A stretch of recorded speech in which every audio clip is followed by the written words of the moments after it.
మాజీ మంత్రి, మాజీ జబర్దస్త్ జడ్జి రోజా నెత్తిన భారీ పిడుగు. ఆ పార్టీ కోసం ఎంతగా నోరేసుకొని పడినా సరే రోజా బతుకు బస్టాండ్ అయ్యేటువంటి పరిస్థితి. ఏకంగా నగరి సీటు కాదు కదా, వైఎస్ఆర్ కాంగ్రెస్ పార్టీ నుంచే గెట్అవుట్ అనేటువంటి పరిస్థితి వచ్చింది. అసలు నగరిలో ఎవరు వైసీపీలో జాయిన్ అవుతున్నారు, మరి రోజా బతుకు ఏమవుతుంది అనేటువంటిది ఈ వీడియోలో వివరించబోయే ముందుగా ఇప్పటి వరకు మన ఛానల్ సబ్స్క్రైబ్ చేయని వాళ్ళు ఖచ్చితంగా సబ్స్క్రైబ్ చేయండి. ఇక విషయానికి వస్తే, రోజా నోటి తుత్తరతో దాదాపు 10-11 సంవత్సరాలుగా జగన్మోహన్ రెడ్డి కోసం ఎంతగా కష్టపడిందో మనందరికీ తెలుసు. ఆ తుత్తర నచ్చే జగన్మోహన్ రెడ్డి తను చెప్పినప్పుడల్లా తిట్టింది కాబట్టి పవన్ కళ్యాణ్ గారిని, చంద్రబాబు నాయుడు గారిని, లోకేష్ అన్నని ఈవిడ ఇష్టం వచ్చినట్టు మురిగింది కాబట్టి చివరిలో ఒక 2 సంవత్సరాలు మంత్రి పదవి అయితే ఇచ్చాడు, పెద్దగా పని లేనటువంటి పదవి. అయితే ఇప్పుడు ఏకంగా రోజాక పార్టీలోనే స్థానం లేనటువంటి పరిస్థితి.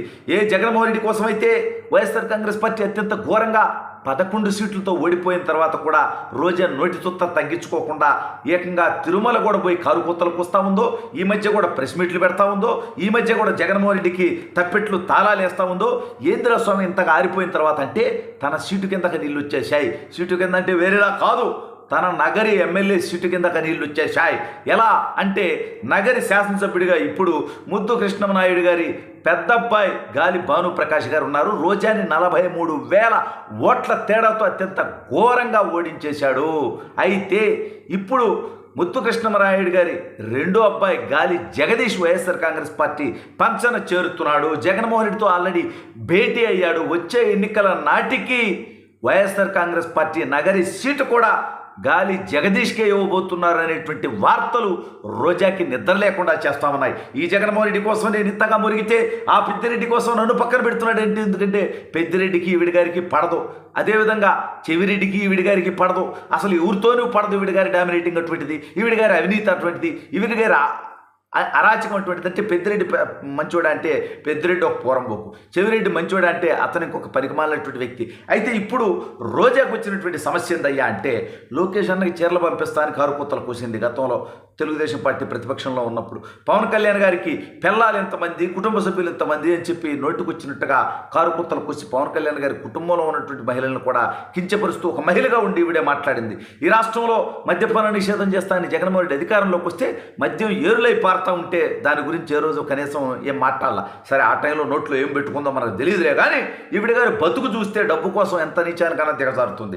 జబర్దస్త్ అనేటువంటి బూతు జోకుల కార్యక్రమంలో జడ్జి. సరే, ఇప్పుడు నగరకు వచ్చినటువంటి సమస్య ఏందయ్యా అంటే, ఈవిడ గారికి స్థానిక నాయకత్వం ఆల్రెడీ మొన్న ఎన్నికలకు ముందే ఈవిడ మీద తిరుగుబాటు జెండా ఎగరేశారు. మండలాధ్యక్షుల దగ్గర నుంచి జడ్పీటీసీలు, ఎంపీటీసీలు, ఎంపీపీలు, సర్పంచులు ప్రతి ఒక్కరు కూడా రోజా మాకొద్దు అని ఈవిడ గారిని అక్కడి నుంచి తీసి ఒంగోలు ఎంపీగా వేద్దాం అనుకున్నారు. ఒంగోలు ఆదరిద్రం ఆ వ్యవహారం మాకు వద్దున నాయనా అని చెప్పి ఒంగోలు తిరుగుబాటు చేసినటువంటి మీదట తప్పనిసరి పరిస్థితుల్లో ఈవిడికి సీటు ఇవ్వకపోతే ఈవిడ నోరేసుకొని మాట్లాడదేసుకోవాలని జగన్మోహన్ రెడ్డి సైకోయిజానికి కావాల్సింది ప్రతిపక్ష పార్టీలని బూతులు తెచ్చడం. కాబట్టి ఈవిడ గారికి మళ్ళీ నగర సీటు ఇవ్వటం జరిగింది. అయితే 45,000 ఓట్లతో ఓడిపోయింది. ఇక భవిష్యత్తులో గెలిచేటువంటి అవకాశం లేదు, ఇక రోజాతో అవసరం లేదు అని నిర్ణయం తీసుకున్నటువంటి జగన్మోహన్ రెడ్డి పెద్దిరెడ్డి యొక్క సలహాతో, పెద్దిరెడ్డి యొక్క సహకారంతో గాలి జగదీష్ని అక్కడ పార్టీలోకి తీసుకొని నగరి ఇన్ఛార్జ్ ఇచ్చేటువంటి ప్రయత్నాలు చేస్తుండడంతో ఇప్పుడు రోజాకి దిక్కుతోచినటువంటి పరిస్థితి. జనసేనలోకి పోతామంటే వాళ్ళు తీసుకోరు, తెలుగుదేశం పార్టీలోకి రావాలంటే మొహం చెల్లదు. అసలు తెలుగుదేశం పార్టీ ఆ రోజా యొక్క ఐరన్ లెగ్గుని దగ్గరకు కూడా రానివ్వదు. భారతీయ జనతా పార్టీలోకి వెళ్ళినా ఉపయోగం లేదు.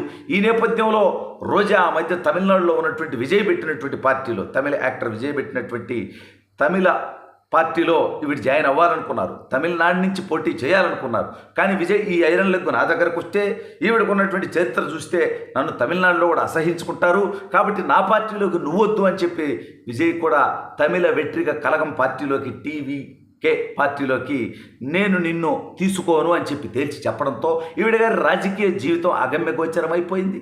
ఎంతకాలం ఇంకా సిగ్గు లేకుండా పరమ పవిత్రమైనటువంటి తిరుమల వెంకటేశ్వర స్వామి యొక్క దర్శనానికి సంబంధించినటువంటి టికెట్లు అమ్ముకున్నటువంటి చరిత్ర నువ్వు.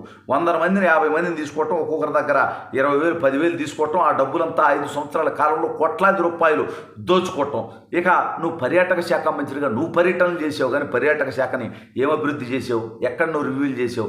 ఎక్కడ నువ్వు ఏ రోజన్నా ఒక ప్రెస్ మీట్ అన్నా నేను ఈ శాఖ మంత్రిగా ఇది సాధించాయని ఒక ప్రెస్ మీట్ అన్నా పెట్టావా? నువ్వు ఏకంగా విశాఖపట్నంలో సముద్రంలో ఫ్లోటింగ్ బ్రిడ్జ్ అని చెప్పి 3.5 కోట్ల రూపాయల ప్రజాధనాన్ని దోచుకొని బ్రిడ్జి 24 గంటలు కూడా ఉండకుండా ధర్మాకోల్ షీట్లతో కూలిపోయినటువంటి పరిస్థితి.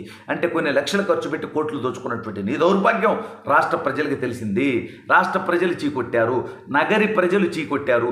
ఇప్పుడు ఏకంగా వైఎస్ఆర్ కాంగ్రెస్ పార్టీ జగన్మోహన్ రెడ్డి కూడా రోజాని వాడుకొని వదిలేసి, రోజాకి రాజకీయ భవిష్యత్తు లేకుండా, రోజాకి నగరి సీటు లేకుండా నువ్వు పార్టీ కోసం పనిచేయి, నీ భవిష్యత్తుని చూసుకుంటా అని చెప్పి జగన్మోహన్ రెడ్డి చెప్పడంతో నీ భవిష్యత్తుగా దిక్కులేదు. జగన్మోహన్ రెడ్డి 11 సీట్లతో ప్రతిపక్ష నేత హోదా లేదు. వచ్చే ఎన్నికల నాటికి 11లో 1, 2, 3 ఎన్ని మిగులుతాయో తెలియదు. ఈ నేపథ్యంలో నీ పార్టీలో ఉండడం అనవసరం అనుకున్నట్టుగా తెలుస్తోంది.